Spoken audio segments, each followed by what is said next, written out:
Hey, what's going on? You know who it is. You know what it is. All right, you guys, peep game. All right, so the NFL pretty much gives the Atlanta Falcons a slap on the wrist, if that's what you want to call it, more like a finger wagging, as in no, no, no, no.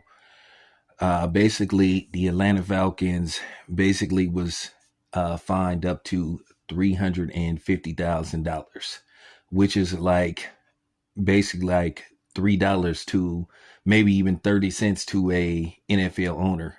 We all know that Arthur Blank is stupid rich. Okay.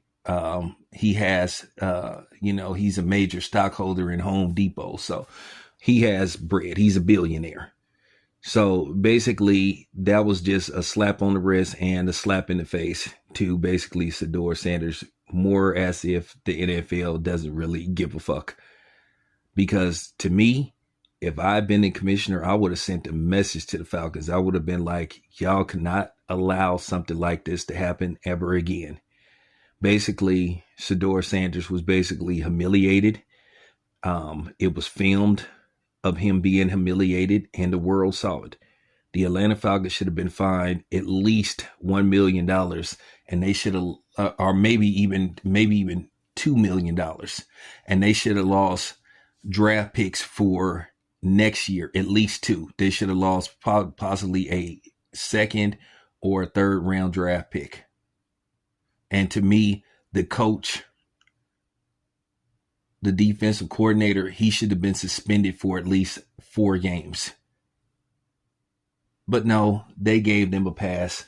And it just goes to show you that the NFL really isn't on this. They don't care. They didn't really care because to a certain degree they was in on it. This is just what you call a little bit of grandstanding, fake pandering, So the NFL ain't too wrapped up in this because to a certain degree, a lot of people believe that all 32 owners was in on this. So, if I'm Sador Sanders, I would just be basically preparing for camp.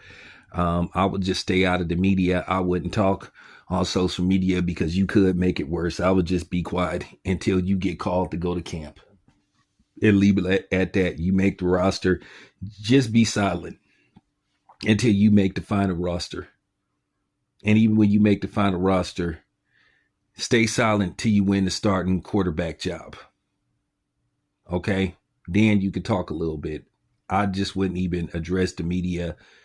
I would address the media as little as possible. Just really ain't nothing to talk about. I wouldn't give them no headlines. I wouldn't give them no stories.